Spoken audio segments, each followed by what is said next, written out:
बिल्कुल, देखिए तमाम अटकलों के बीच सूत्रों के हवाले से जो खबर आ रही है कि आज शाम को कमलनाथ जो हैं वो भारतीय जनता पार्टी के बड़े नेताओं के साथ मुलाकात कर सकते हैं।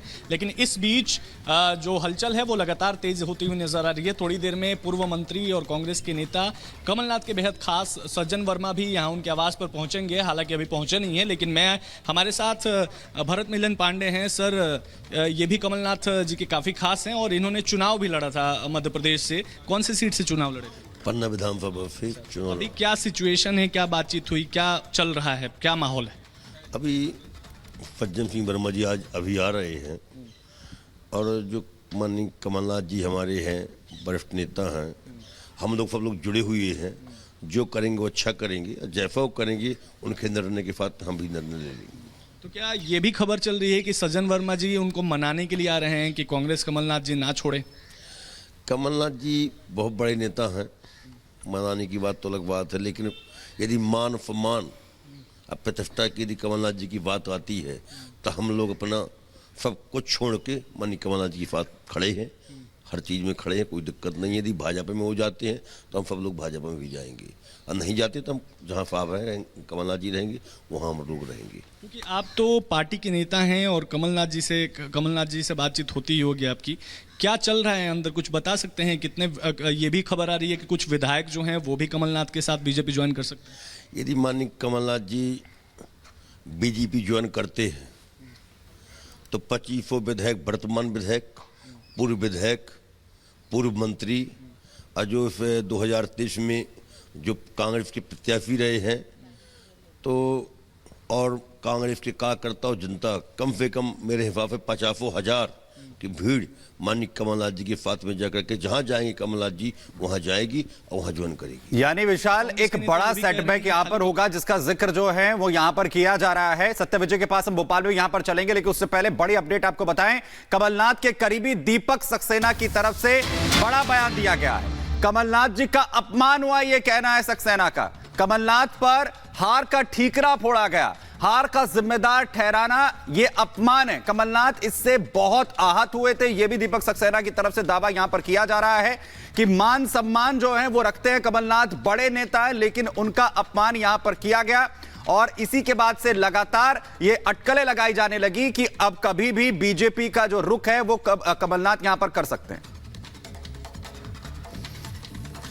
कमलनाथ जी अपने आप को असहाय महसूस करते हुए अपमानित महसूस कर रहे हैं और जनता उनसे ये चाह रही कि उनका मान सम्मान कम नहीं होना चाहिए। देखिए, कमलनाथ जी जो कदम उठाएंगे, छिंदवाड़ा की सारी जनता, अधिकतर जनता और सारे पदाधिकारी सब कमलनाथ जी के साथ, और हम लोग चाहते हैं कि छिंदवाड़ा का विकास कमलनाथ जी के माध्यम से ही हो। सभी लोगों से चर्चा होने के बाद जो स्थिति बनती है शाम तक, तब आपको क्लियर कर पाएंगे और संभावना हो भी सकती है। वही सत्यविजय हमारे सहयोगी इस वक्त भोपाल से लगातार हमारे साथ यहां पर बने हुए हैं। सत्यविजय, अपमान की बात कही जा रही है क्योंकि हर कोई ये जानना चाहता है कि अगर इतना बड़ा डिसीजन कमलनाथ यहां पर लेते हैं तो उसकी वजह क्या होगी। दीपक सक्सेना कह रहे हैं कि अपमान हुआ कमलनाथ का, बार बार उन्हें टारगेट किया गया पार्टी के अंदर। जी हाँ, बिल्कुल। देखिए, कई तथ्य हैं जो इस ओर इशारा कर रहे हैं कि कमलनाथ और नकुलनाथ जल्द ही भाजपा ज्वाइन कर लेंगे। फिलहाल जिस शख्स दीपक सक्सेना की आप बात कर रहे हैं, ये कमलनाथ के काफी करीबी हैं। 2018 में इन्होंने अपनी विधानसभा सीट छोड़ी थी, जिस पर कि कमलनाथ ने चुनाव लड़के सीएम पद की शपथ ली थी। तो आप समझ सकते हैं कि कितने लोग आहत हैं। दीपक सक्सेना का साफ तौर पर तर्क है, उनका यह कहना है कि भूपेश बघेल भी चुनाव हारे, छत्तीसगढ़ में कांग्रेस हारी, राजस्थान में कांग्रेस हारी और मध्य प्रदेश में भी कांग्रेस हारी। मध्य प्रदेश से ज्यादा मजबूत स्थिति छत्तीसगढ़ की थी, लेकिन छत्तीसगढ़ और राजस्थान में ठीकरा वहां के जो मुखिया हैं उन पर नहीं फोड़ा गया, लेकिन कमलनाथ के ऊपर पूरा हार का ठीकरा फोड़ दिया गया। इससे वो अपमानित महसूस कर रहे हैं। इसके अलावा कई और तथ्य हैं। जिस तरह से कमलनाथ से इस्तीफा लिया हार के बाद, इस्तीफा लेने के बाद उन्हें प्रदेश अध्यक्ष नहीं बनाया, उन्हें नेता प्रतिपक्ष नहीं बनाया। अभी राज्यसभा सीट की बात की जाए तो अशोक सिंह को प्रत्याशी बना दिया गया। इन सब चीजों से कहीं ना कहीं कमलनाथ आहत है, ये बात दीपक सक्सेना कह रहे हैं। और दूसरी बात ये कमलनाथ कांग्रेस के मंजे हुए खिलाड़ी हैं, 40 साल से ज्यादा का समय उन्हें राजनीति में हो चुका है, केंद्रीय मंत्री रह चुके हैं। तो जिस तरह के जो मूवमेंट हो रहे हैं पिछले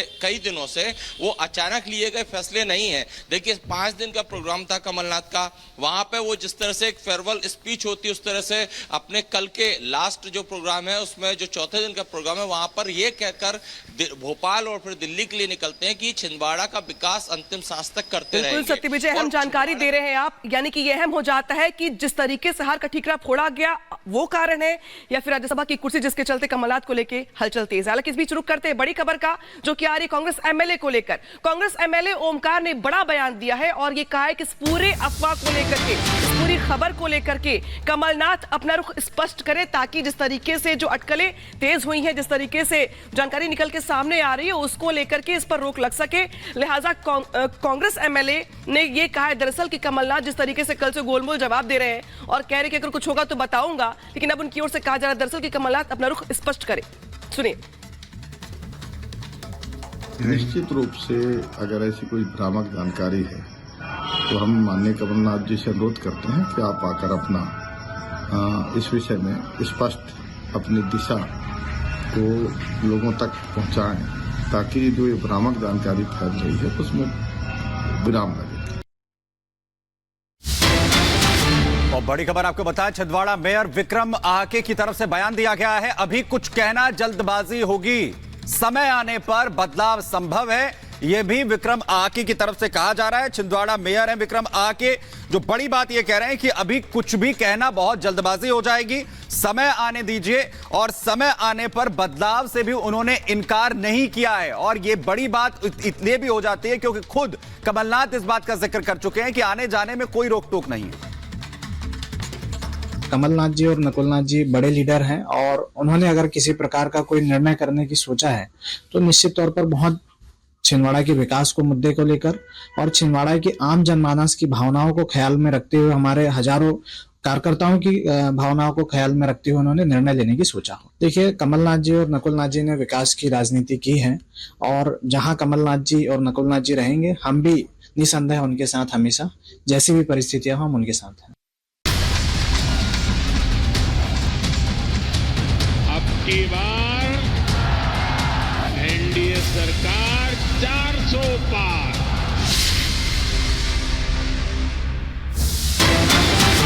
दिल्ली से, जहां पर दिल्ली से भारत मंडपम में बीजेपी का राष्ट्रीय अधिवेशन का आज दूसरा दिन है। दूसरा दिन काफी अहम, क्योंकि कुछ देर में पहुंचेंगे पीएम मोदी और आज पीएम मोदी का राष्ट्रीय अधिवेशन को लेकर संबोधन होगा। बड़ी बात यह भी है कि आज विपक्ष के खिलाफ प्रस्ताव भी आ सकता है। कुछ देर में पीएम मोदी पहुंचने वाले हैं, पीएम मोदी का संबोधन होगा, तो बेशक आगामी चुनाव को लेकर पीएम मोदी आज नेताओं कार्यकर्ताओं को जीत का मंत्र देंगे। लिहाजा आज पीएम मोदी का संबोधन काफी अहम हो जाता है। और देखिए, बड़ी खबर आ रही है, जब पीएम मोदी पहुंच गए भारत मंडपम में, आज राष्ट्रीय अधिवेशन का दूसरा दिन है, जब पूरे देश भर से 11,500 से ज्यादा कार्यकर्ता, नेता, पदाधिकारी मंडपम में मौजूद हैं। लिहाजा आज पीएम मोदी भी पहुंच चुके हैं भारत मंडपम में।